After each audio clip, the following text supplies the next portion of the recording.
Insha'Allah ta'ala, everyone is doing well. Bismillah, walhamdulillah, wassalatu wassalam ala rasulillah. I remind you, brothers and sisters, to have a sincere intention in your heart when attending the lesson, seeking reward from Allah ta'ala. Very good, Muhammad. I'm very proud of you, mashallah. Very good. Yesterday, when we said that the accountable person is obligated to fulfill what Allah ta'ala obligated him with, and to refrain from what Allah Ta'ala prohibited him from committing. And we said that one must fulfill the obligations in the manner that Allah Ta'ala ordered one. That means one has to satisfy their integrals and conditions and avoid their invalidators. What are the integrals and conditions? An integral is something that is part of the deed, and without it, the deed would not be valid.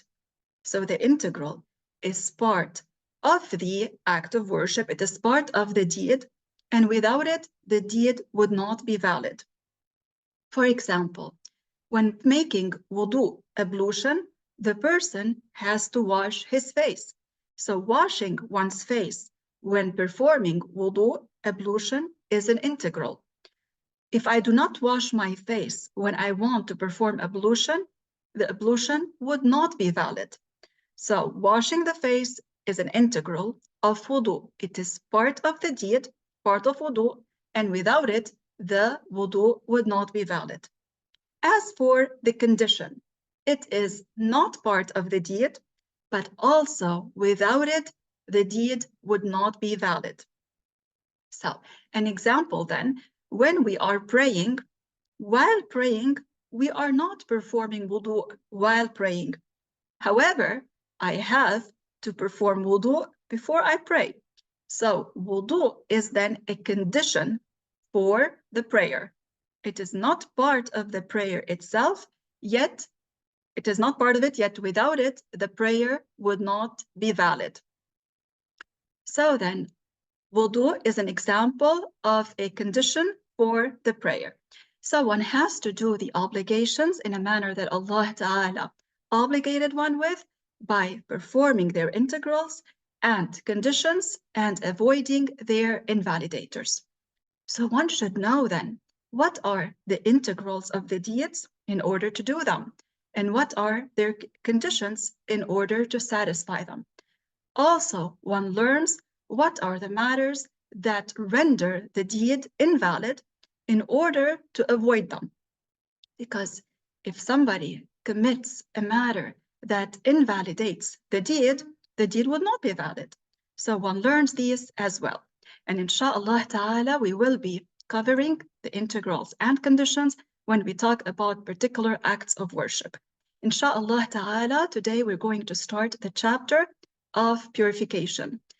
And we will talk about the prayer. Among the obligations are to perform 5 prayers during the day and night. From this, we know that other than these 5 prayers, there are no other obligatory prayers during the day and night.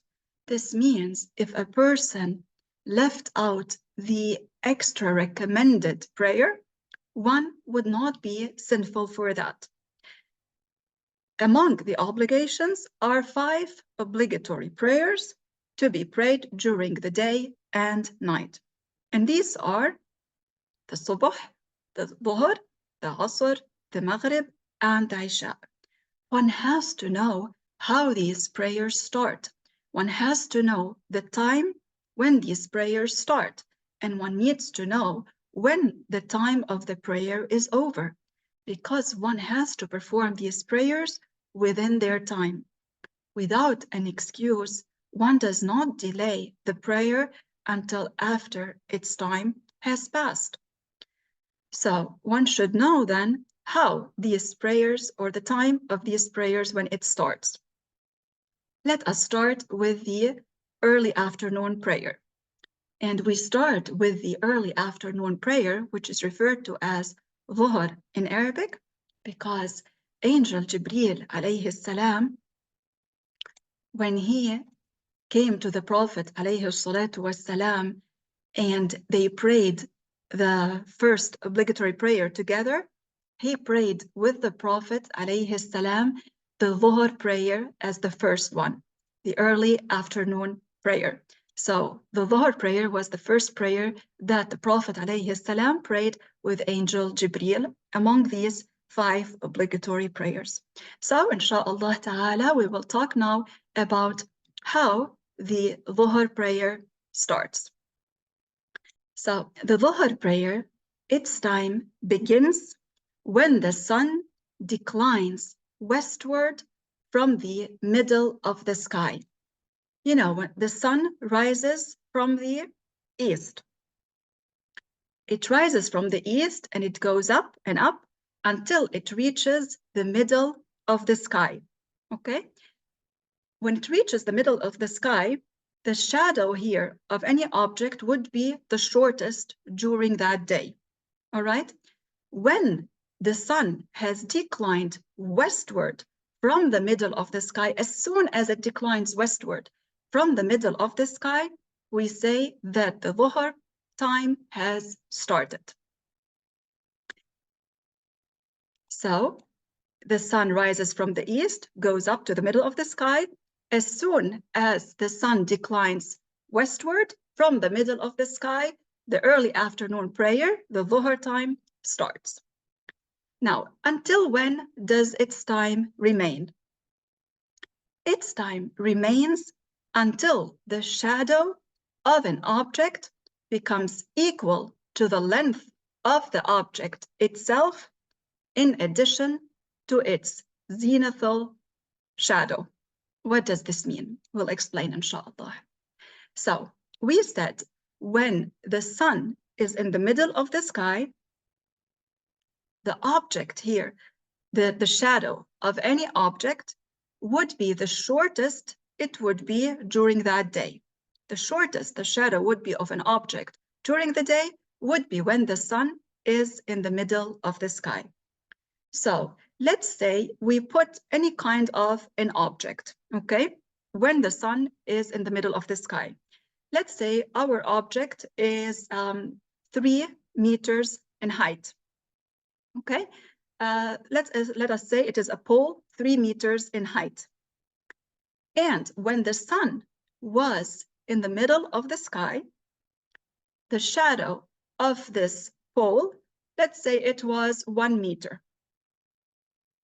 So the Dhuhr time remains until the shadow of that object becomes equal to the length of the object in addition to its zenithal shadow. This means in our example, the object's height was, how much did we say? 3 meters. And we said its shadow was how much when the sun was in the middle of the sky? We said it was 1 meter.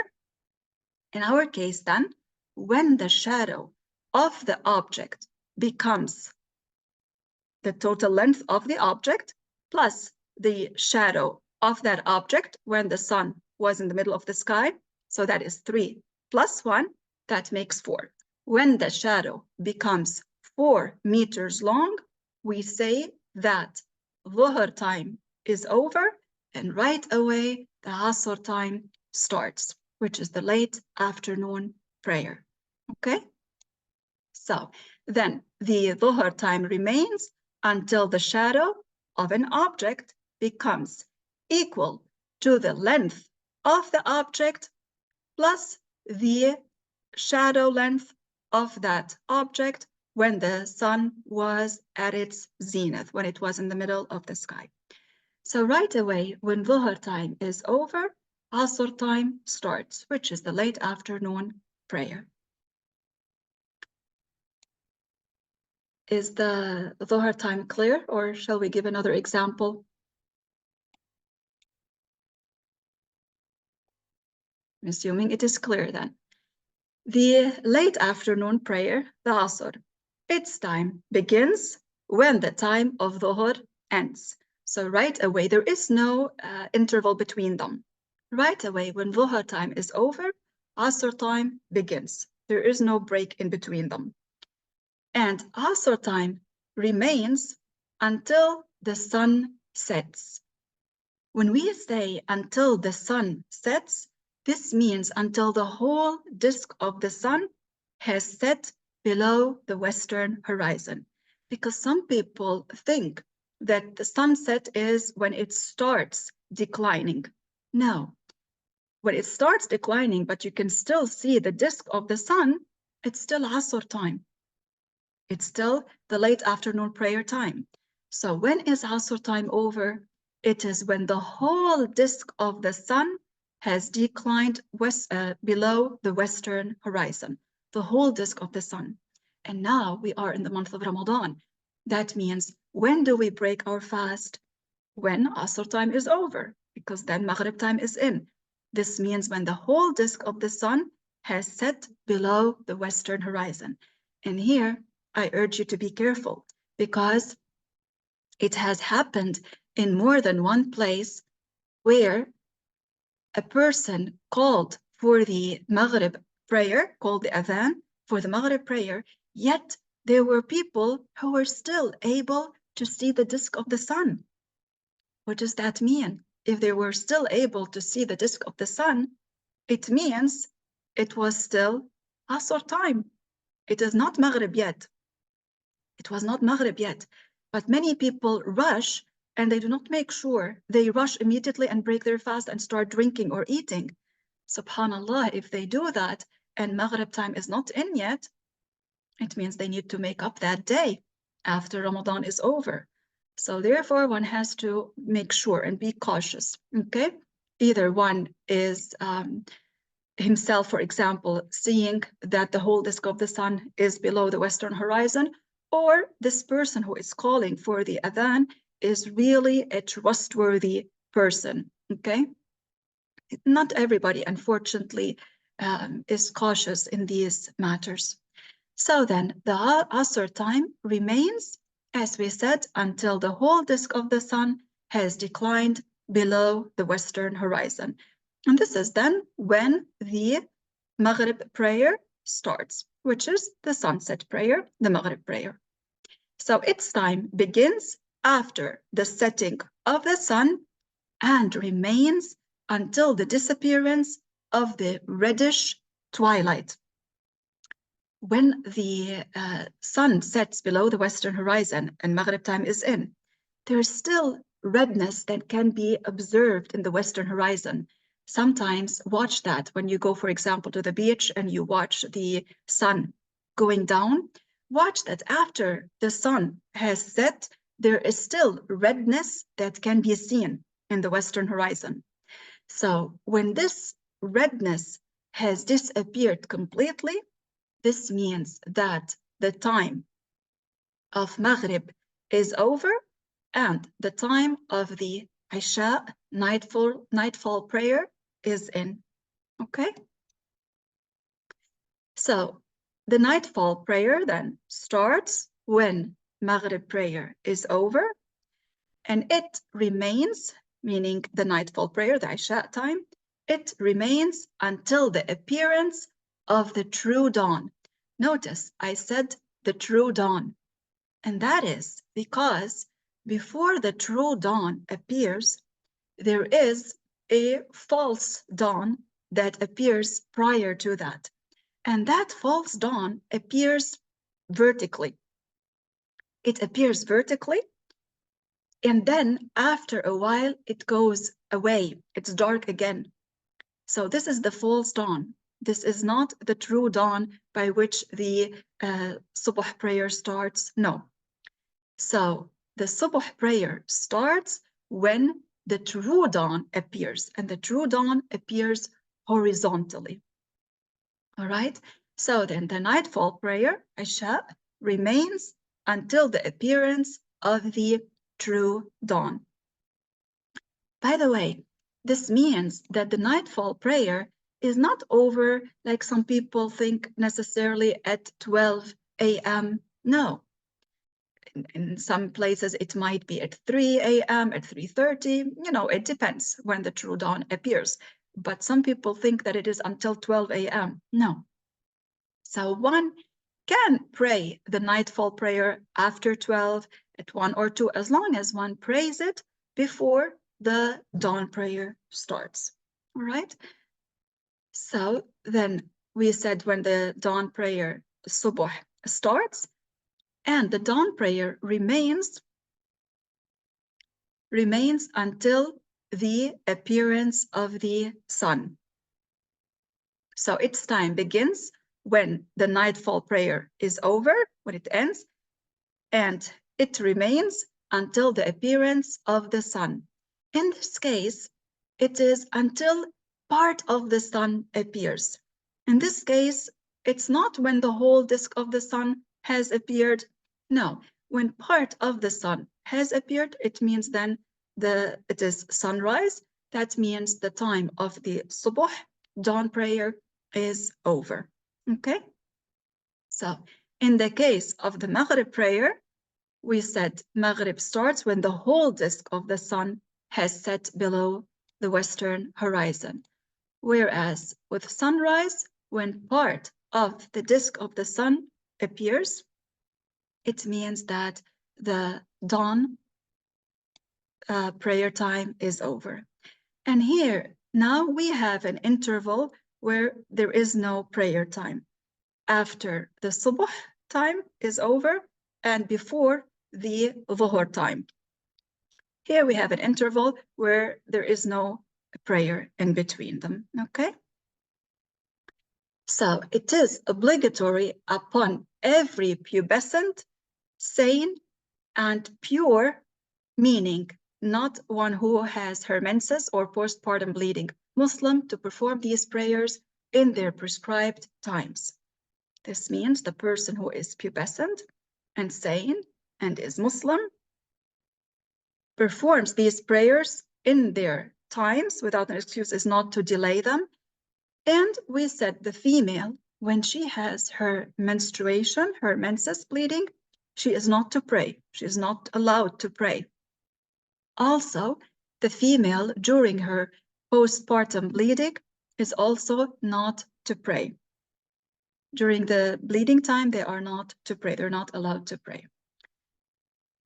These prayers have to be performed within their prescribed times unless there is a valid religious excuse where one can either bring forward a prayer or delay a prayer. And these prayers that can be combined, and these prayers that can be combined are the Dhuhr with the Asr prayer and the Maghrib with the Isha. They are combined for an excuse, okay? Sister, you asked a question regarding those places where the sun is visible for several days or weeks. The scholar said the people who live in that place, they go in accordance to the closest country to them where the sun does set. Okay, so they look at which is the closest country to them where the sun sets. For example, if they are fasting now in Ramadan in those countries, what do? When do they break their fasting? They break their fasting according to the closest country to them where the sun declines. Okay, so it is unlawful to perform these prayers ahead of their prescribed times or to delay them after their prescribed times without an excuse. SubhanAllah, some people when they are at work, or some students when they are, for example, at school or at the university, they do not perform the prayers. They leave them all until evening when they are back at home, for example. Well, by that, they have committed a sin. Every time they left out praying a prayer within its time, they committed a sin. Now, of course, they should make them up. Okay, they're making them up in the evening. However, they committed a sin by not having performed these prayers within their time. So even if a person is at work, You know, he leaves for a few minutes and performs the prayer. Even if a student is at the university, in college, at school, you also take time for a few minutes to perform the prayer. And even if the woman, for example, is out shopping at the mall, etc., she does not leave out the prayer without an excuse. She takes time also to perform the prayer, whether there is a designated time for prayer or not. You know, you find yourself a space on the side, you make sure that you find out the direction of the prayer, the qibla, you see where it's the direction, and you perform the prayer, but you do not leave it out. Okay? Inshallah ta'ala, tomorrow we're gonna talk about a very important matter, and we will start with it tomorrow so that we complete it and we don't interrupt it today. So inshallah, we will stop here today. Allah ta'ala knows best. We'll say tahleel together. Lillah.